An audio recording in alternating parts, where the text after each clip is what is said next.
I had not wanted a stranger in the archive. That was the truth of it, and I knew it even as my counsel laid out their reasons. The founding scrolls were deteriorating, the wolf glass cases were fogging at the seams, and no scholar within Varikoth's walls possessed the specific knowledge of Aravatira script.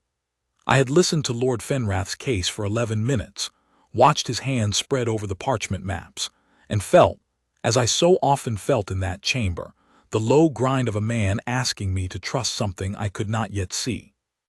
She comes from the river colleges, Fenrath said, credentialed, discreet. She does not traffic in rumor. She has no pack. Many scholars are packless, my king. It does not mean. Send her in on a probationary commission, I said. She touches nothing behind the wolf glass without my clearance. She sleeps in the east guest wing, not the archive. She brings no one with her. Fenrath bowed. I thought that was the end of it. My wolf had been still for 30 years. Not asleep. I was not a man whose bond had faded.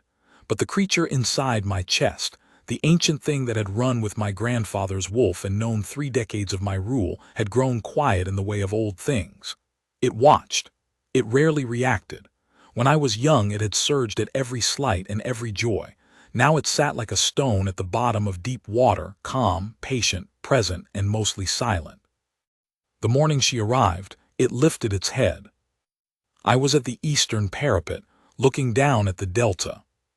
The river was low that time of year, red clay silt spreading in wide fans at the river's mouth, and the palm groves along the outer wall were casting their long morning shadows across the road.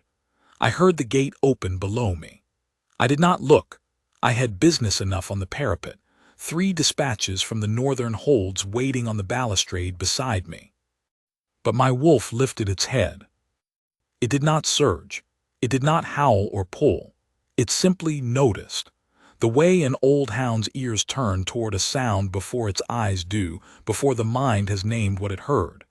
I felt it in my chest, a slight shift, an orientation, as though something in me had turned to face a direction it had not faced in a very long time. I looked down. She was crossing the courtyard below, a leather satchel over one shoulder, a stack of wrapped tool cases under her arm. She was not tall. She wore the plain travel clothes of the river colleges, undyed linen, a scholar's sash at the waist, boots that had seen a great deal of road. Her hair was pulled back in the way of someone who found it inconvenient during close work. Even from the parapet I could see the ink on her right hand. Not a fresh stain, worked in, permanent, the kind that accumulates across years of close cataloging. She paused in the middle of the courtyard, set her cases down, and looked up at the archive entrance as though she were reading something written on the lintel. There was nothing written on the lintel. It was stone. And yet she looked at it for a long moment, with the expression of someone reading. Then she picked up her cases and went inside. My wolf settled, but it did not go back to sleep. I returned to my dispatches. I told myself it meant nothing. She was packless. There would be no scent bond to explain the reaction. Some people simply carry themselves in ways that catch the animal attention. It was not mysticism, it was biology. I had a kingdom to run. I had a founding ceremony in 11 days.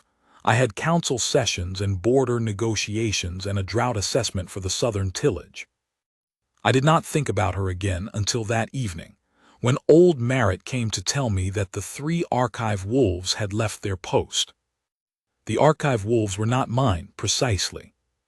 They had been in the lower vault since my grandfather's time, 3 great pale beasts, survivors of a lineage so old the records called them the Vault Keepers, rather than giving them individual names.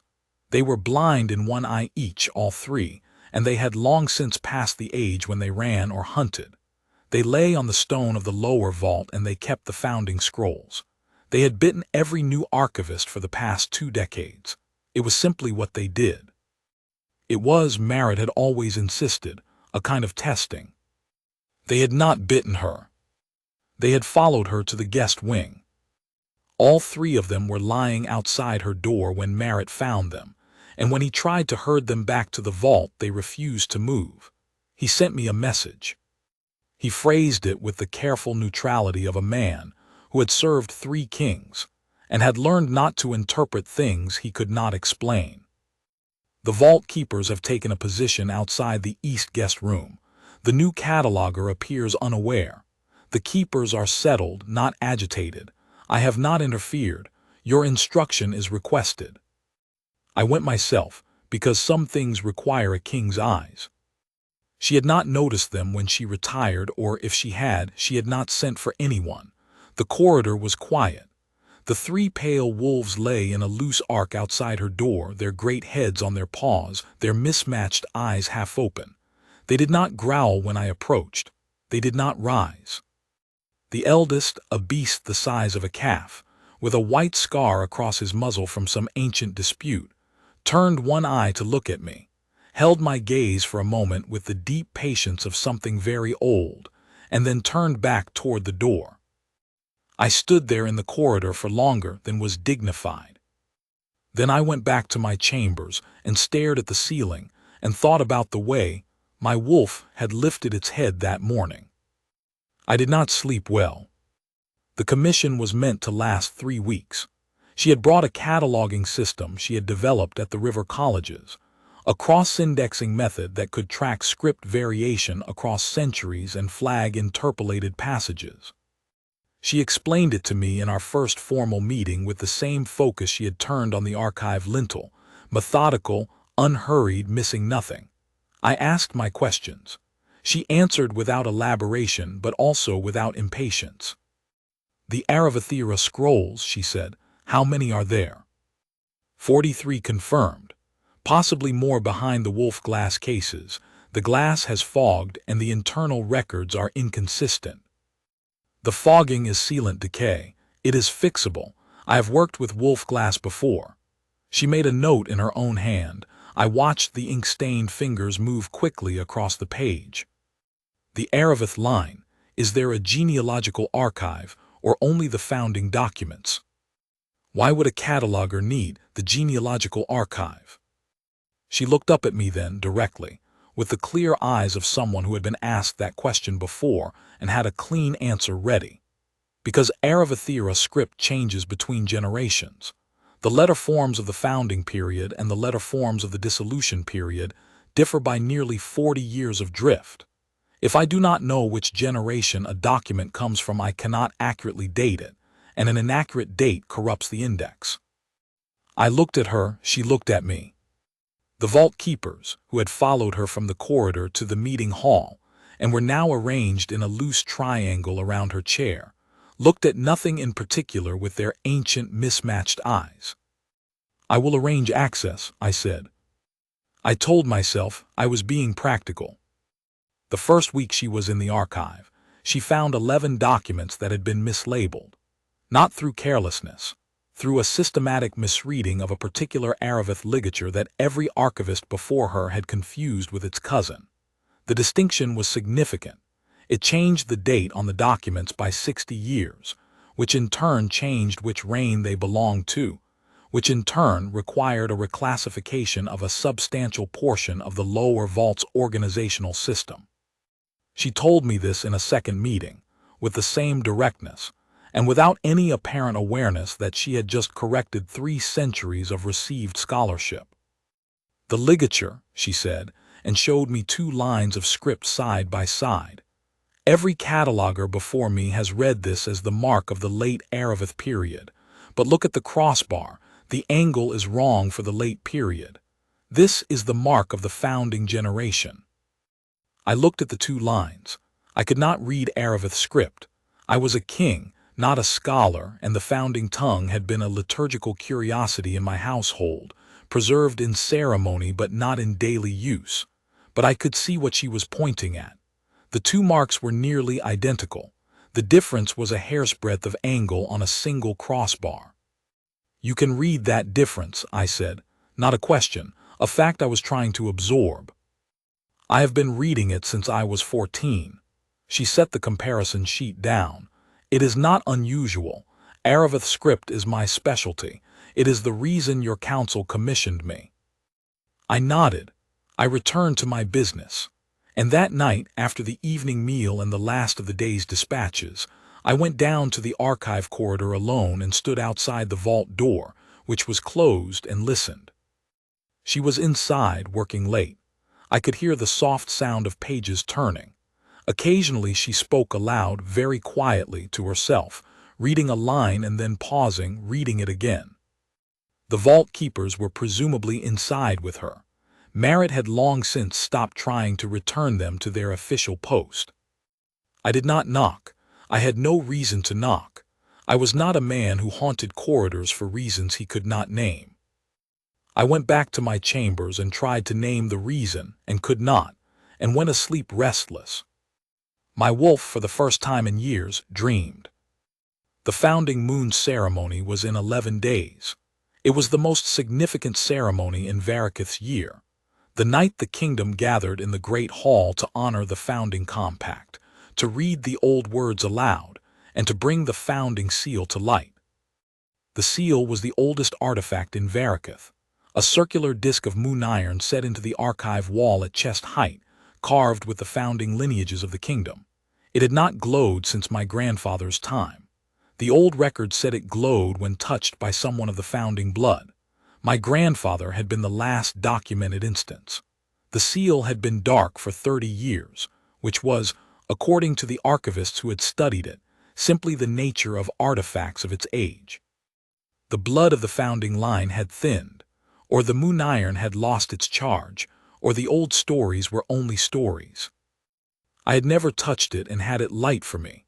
I had tried once, when I was young and my grandfather had not been dead 6 months, and the seal had been cool and dark beneath my palm. I had not tried again. 3 days before the ceremony, she found the genealogical discrepancy. She came to me in the late afternoon, while I was receiving Lord Fenrath's accounting of the northern grain stores. She did not interrupt. She waited in the anteroom. But Merritt sent me a note indicating she was there, and I knew from the quality of his phrasing that it was not a routine matter. I concluded the grain accounting and called her in. I found an irregularity in the genealogical archive, she said. Sit, I said. She sat. She had her notes with her, several sheets of closely written comparison work, the kind of dense cross-referenced analysis that took most scholars days to produce. I could see from the state of the sheets that she had been at it since the previous evening. The Aravith lineage records are incomplete, she said. I had assumed this was simply documentation loss, centuries of decay, archive fires, the dissolution wars. But the incompleteness is structured. It is not random decay. Someone removed pages. I was still, removed them. Cut them. You can see the stubs in the binding if you know what to look for, and if you have the right dating tools to confirm they were removed long after the original binding. She spread 2 sheets across the table, one a careful rubbing of what appeared to be the ragged edge of a cut page, the other a dated analysis. These pages were removed approximately 290 years ago, which is to say, not during the dissolution wars, not before them. Approximately 30 years after the dissolution, during the Reconstruction period. I looked at the rubbing, what was on the pages. I cannot know for certain, but from the surrounding material, from what the remaining pages reference but do not elaborate, I believe they documented a collateral branch of the Aravith founding line, a branch that survived the dissolution. The main line was extinguished in the wars.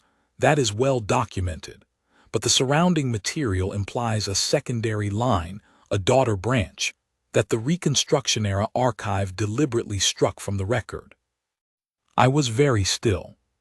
She looked at me with the clear, patient eyes of someone who had followed a chain of evidence to its end, and was waiting to see what the other person made of it. Why, I said. Why would the Reconstruction-era Council strike it? Because, she said carefully, a surviving branch of the Aravith founding line would have had an equivalent claim to this territory. The Reconstruction-era Council was trying to consolidate the new order. A competing lineage, even a dormant one, would have been inconvenient. The room was very quiet. Can you trace the branch? I asked. That, she said, is where it becomes strange. She placed a third sheet on the table. It was not her analytical work. It was a rubbing from one of the founding scrolls, a long passage of Aravith script in the founding generation letter form she had been the first in 3 centuries to accurately read. She had translated it beneath, careful, spare, each word precise. I read the translation. The founding compact had not simply established the kingdom's governance. It had established a bond, a specific, documented bond between the founding blood and the ruling line of Varakith, a destined connection, a covenant recorded in the founding generation script, stating that when the lost branch of the Aravith line returned to the hold, the founding seal would know them, and the ruling Alpha would know them. I read it twice. She was watching me. How long have you known this? I said, not an accusation, a genuine question. I read this passage 3 hours ago, she said. I came to you immediately. And the branch, the daughter branch, is it traceable? She was quiet for a moment. I have been tracing it, she said, through the River College records, through the genealogical indices of the dissolution-era refugee communities along the Delta. She paused. I have not wanted to tell you what I have found until I was certain. I am not yet certain, but I am close. I looked at her across the table. The vault keepers were arranged around her chair as they always were now, their great heads on their paws, their mismatched eyes half open. My wolf, deep in my chest, was not still.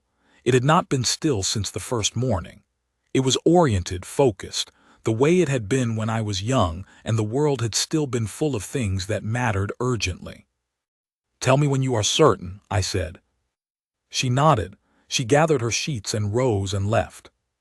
I sat for a long time after she was gone. The night before the ceremony, old Orath came to the archive. Orath was the kingdom's wolf priest, the keeper of the ceremonial rites, the one who led the reading of the founding compact aloud at each founding moon. He was 91 years old, and he had been blind since the age of 61, and he moved through the hold with the unhurried confidence of someone who had long ago memorized every stone. He was not precisely my wolf priest in any personal sense. He served the kingdom and the right, not the king. But I had known him since boyhood, and I trusted him in the way that one trusts things that are very old and have seen a great deal. He had asked to be brought to the archive corridor. He did not say why.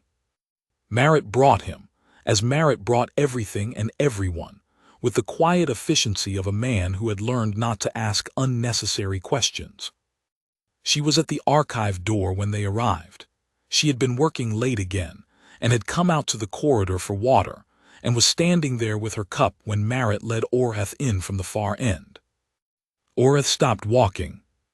He was still 6 feet from her. He could not see her. There was no scent bond that I was aware of, nothing that should have made him react. But he stopped walking, and his head came up in the way of someone who has heard a sound below the range of ordinary hearing, and he turned toward her. He walked toward her without Marit's guidance, which Marit experienced as he was visibly startled at. Orath walked to her and stopped and reached out one age-spotted hand, very gently, toward her. She did not step back. She held very still. His hand found hers. He bowed. Not a shallow bow, not the inclination of the head that a wolf priest offers in ceremony. He bent from the waist, an old man of 91, slowly and with the weight of genuine reverence. His free hand went to the corridor wall for balance. He bowed to her, holding her hand, and stayed down for a full breath. Marit was staring. She was staring. I was standing at the far end of the corridor. I had come down from my chambers for no reason I could name, following some pull I had not given a name, and I was very still. Orath straightened. He did not release her hand. He turned his blind face toward where I was standing in the shadows at the corridor's end, with the accuracy of someone who had simply always known where things were, and he said, quietly, in the old ceremonial tongue, 6 words. I knew the ceremonial tongue. It had been drilled into me since boyhood. The 6 words meant. The line has come home. I did not sleep. I do not think she did either, because at 3 in the morning the vault keepers scratched at my chamber door, all 3 of them, which they had never done before, which was not a thing they were capable of doing, which suggested to me that the night had moved entirely beyond the category of things I could explain, and when I opened the door they turned and led me to the archive. She was inside, she had found it. The genealogical thread she had been following, the daughter branch of the Aravith founding line, traced through the River College records, through the Delta refugee communities, through 3 centuries of deliberate erasure and accidental survival, had led, in the River College's oldest index of wandering scholars, to a family name that was not a family name at all. It was a place name, a township on the Delta's southern mouth that had not existed for 2 centuries. A place where, the index recorded, a small community of displaced persons had settled after the Dissolution Wars, using a scholar's charter as their cover and their protection. She had been tracing her own family. She had not known. She was sitting at the archive table with the River College index open in front of her and both hands flat on the table, and a very particular expression on her face.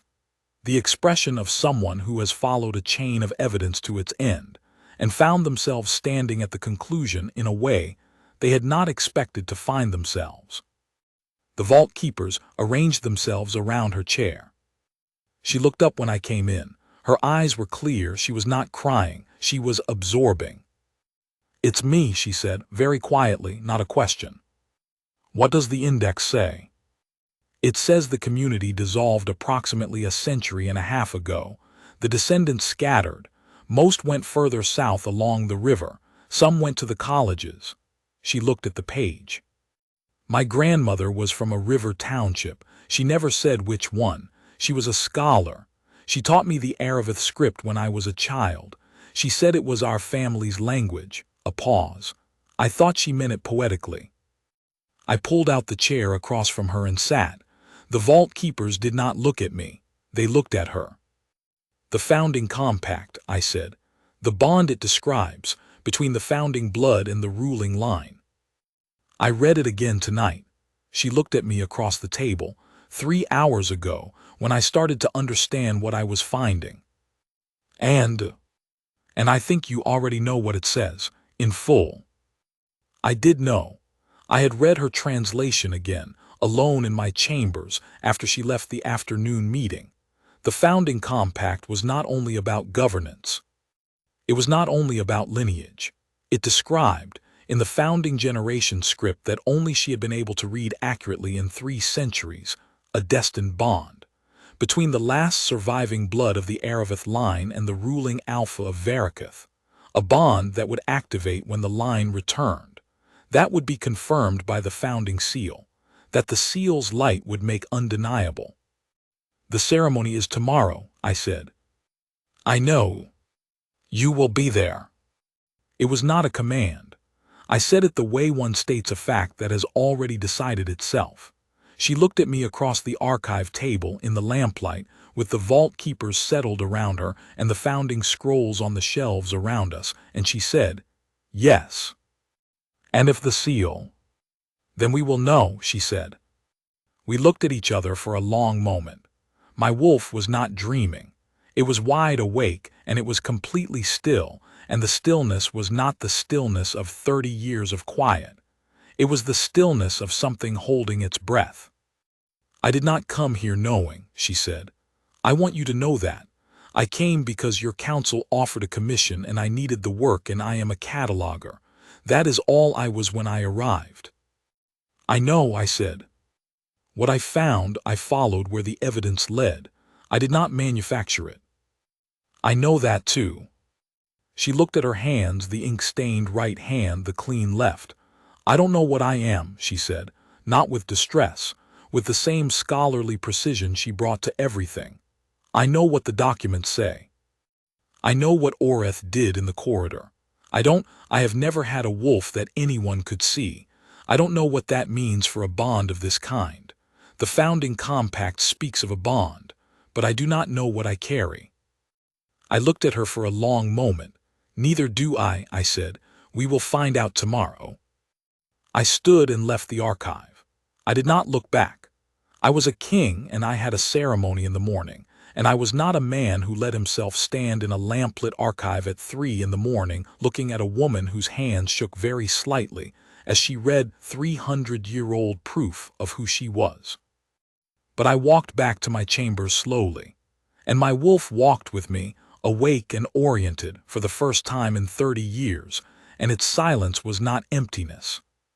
It was attention. The founding moon ceremony began at dusk. The great hall filled in the way it always did, the council lords in their formal robes, the pack elders in the old ceremonial colors, the household in their places along the walls.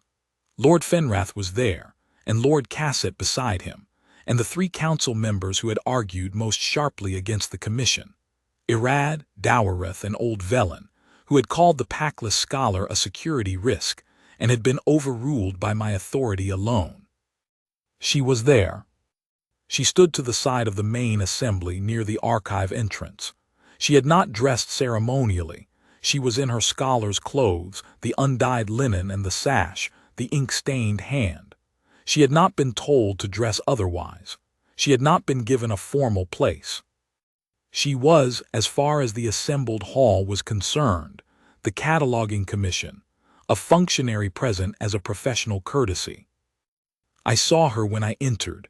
I did not look at her longer than at anyone else, but I saw her. Orath led the rite, as he had led it for 30 years. His clear voice moved through the ceremonial tongue with the ease of someone who had spoken it so long it had become second nature. The founding compact was read aloud, the standard version, the portions that every Varriceth citizen knew, the governance words and the founding promises. Not the full text, not the portion she had uncovered. When the reading was finished, the hall moved to the second part of the rite, the presentation at the founding seal. The seal was set into the archive wall at the far end of the great hall. The council lords went first, as was tradition, each placing a hand on the moon-iron disc in turn, in acknowledgement of their authority within the founding line's legacy. The disc was dark. It was always dark. The presentation was ceremonial, a gesture of continuity. No one expected it to light. Fenrath went, dark, Cassett, dark. Irad, Dowereth, Velen, the pack elders in their order. Dark, dark, dark. I went last as the alpha, as was tradition. I placed my palm against the moon-iron, cool and dark, as it had always been for me. The hall was quiet. I held my hand there for the ceremonial count and then stepped back. Dark. And then old Orath, who was standing in the center of the hall with his ceremonial staff, turned his blind face toward the archive entrance. "There is someone," he said, "who has not come forward." The hall turned. I turned. She was standing at the edge of the assembly near the archive entrance, very still, with the vault keepers beside her, all 3 of them, which was not where they were supposed to be, which no one had authorized, which was the kind of thing that by now I had stopped being surprised by. She was looking at Orath. Orath was looking with his blind eyes at her. "Come forward," Orath said, in the ceremonial tongue, the words the wolf priest said only to those who had a right to stand before the seal. The hall was completely silent. She came forward. I heard Velen, somewhere to my left, begin to say something, an objection, a correction, a statement of protocol.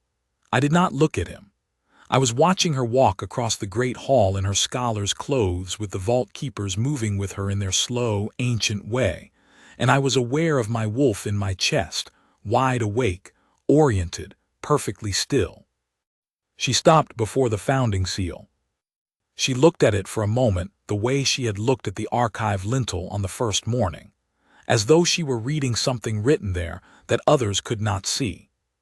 She raised her right hand, the ink-stained one, the working hand, and placed her palm against the moon-iron. The seal blazed. Not dimly, not briefly. A clean, cold light, blue-white, the color of the delta water on a clear morning, flooded the face of the disk and spread into the carvings, the founding lineages, the compact's borders, the old symbols of the Aravith blood, filling each carved line as though poured there, the way water fills a channel. It lit the immediate wall. It lit her face. She did not flinch. She stood with her hand on the blazing seal with the expression of someone who has arrived somewhere. They did not know they were going, but recognized completely. The hall did not move. Velen did not finish his sentence. Fenrath was very still. Kasset had gone pale. Irad, beside him, was looking at the seal with the expression of a man doing arithmetic he did not want to complete. Oreth bowed. Not toward the seal. Toward her. And the hall, the council lords, the pack elders, the household along the walls followed him, one by one, without knowing fully why, the way things happen when something older than any single person's knowledge makes itself known. Fenrath first, then Kasset, then the elders, then the household. The bow moved through the great hall like a tide. Dowarath went to his knees. Velen, the last, bowed slowly, stiffly, like a man bending against something he had believed in and was no longer certain of. She was still standing at the seal, her hand still on the moon iron, and her eyes had found me across the hall. I walked to her. I was aware of the hall watching. I was aware of my council and my elders and my household with their eyes on my back. I was aware, faintly, of Oreth's precise stillness as I passed him, the stillness of someone who has done what they came to do. I crossed the hall and I stopped in front of her. The seal was still lit behind her, the blue-white light catching the edge of her scholar's sash and the dark of her hair and the permanent ink stain on the hand she was lowering from the disk. She looked at me, composed, a little wide-eyed, present. I went to one knee. I heard a sound somewhere in the hall, not quite a breath, not quite a word, and then complete silence. Senna, I said. It was the first time I had said her name. I had thought of her as the cataloger, the scholar, the packless scribe, the woman who had upended 3 centuries of received knowledge with a hair's breadth of crossbar angle. I had thought of her in 14 ways in 14 days, and not once in any of them had I let myself say her name, because I knew, in the way my wolf knew, in the way old Oreth knew, in the way the vault keepers had known on the first day, that saying her name was not a small thing. It was not a small thing now.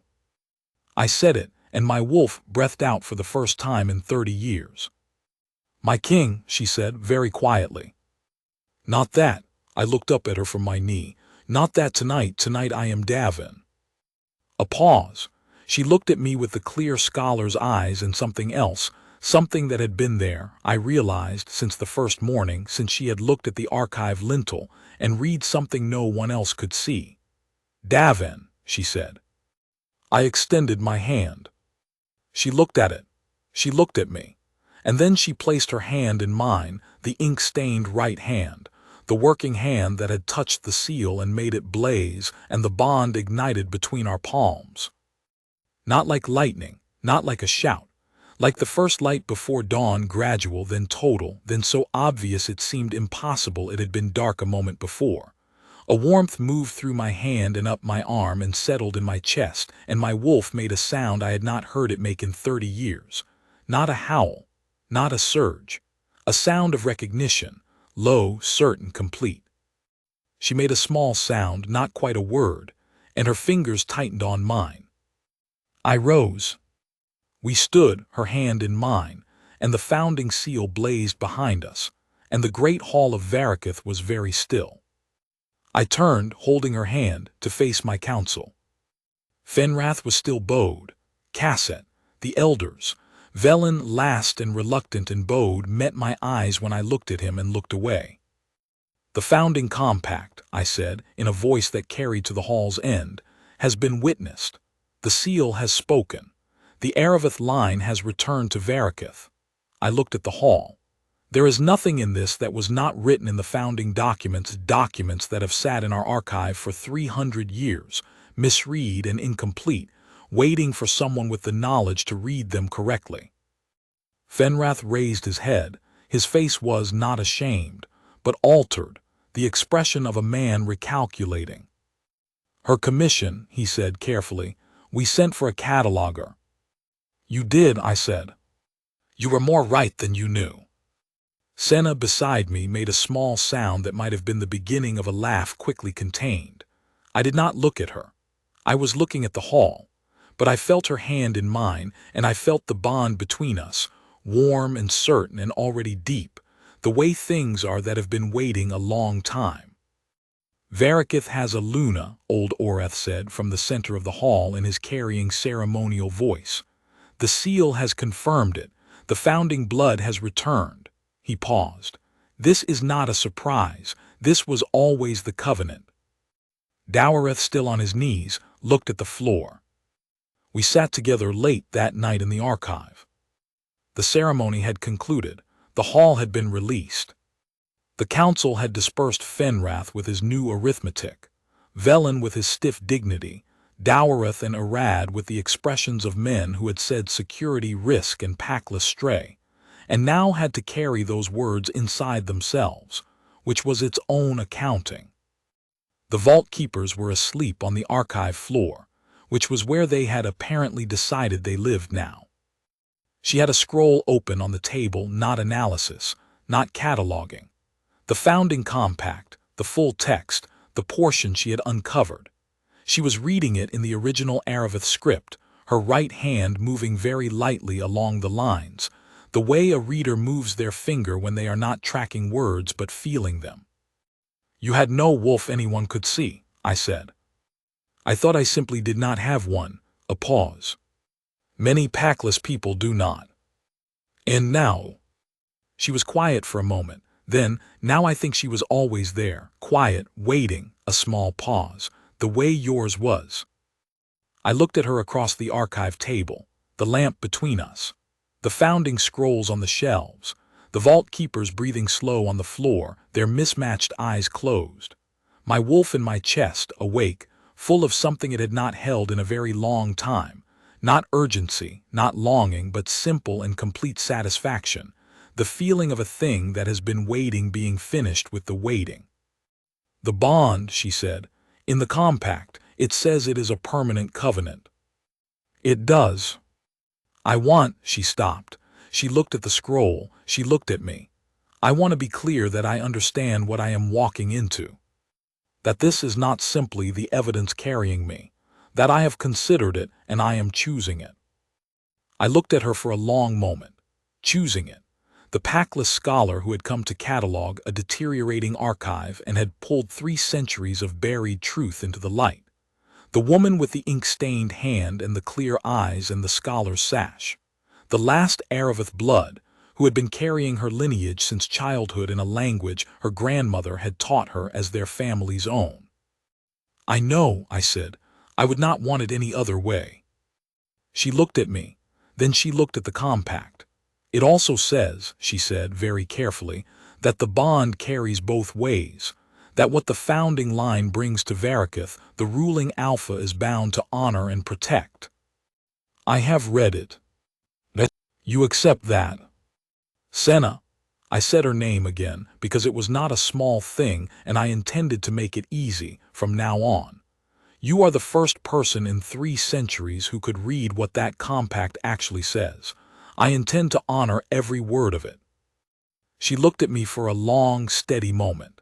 Then she looked back at the scroll and her hand moved along the founding generation letters, the hair's-breadth angle of the crossbar, the difference she had seen when no one else could, and she said, quietly, "Then I am choosing it."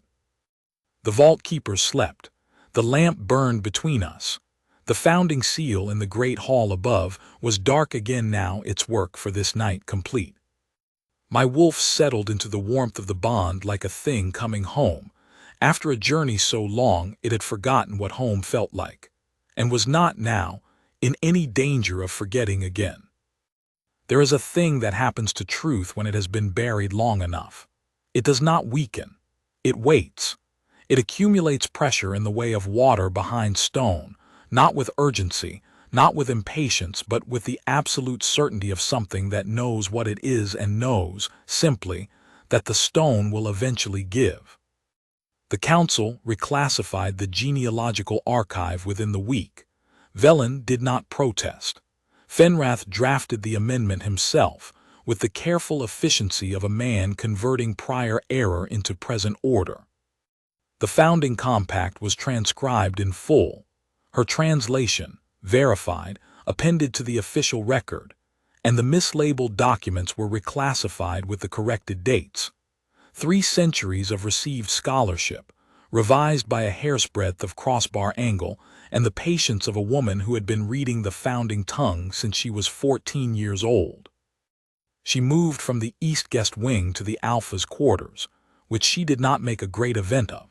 She brought her satchel and her tool cases and her cataloging system, and on the first morning, arranged her working materials on the south desk beside the window that looked over the delta, and began indexing the remaining Wolf glass cases as though she had simply relocated her office. The vault keepers moved with her. They arranged themselves in the south corner of the Alpha's quarters with an air of settled permanence, as though they had always known this was where they would end up and had simply been waiting for the logistics to resolve. Oreth visited the third morning and sat with us in the archive for an hour and talked about the founding compact, the full text, the portions that had been lost and were now recovered, the covenant it described. He was a man who had served the founding rite for 60 years without ever expecting to see the seal blazing in his lifetime, and there was in his careful joy the quality of something that had waited very patiently and was now quietly, completely satisfied. "The wolf," he said to her at one point, "yours she will show in time. They come late sometimes, when the lineage is old." She looked at me. I looked at her. We said nothing.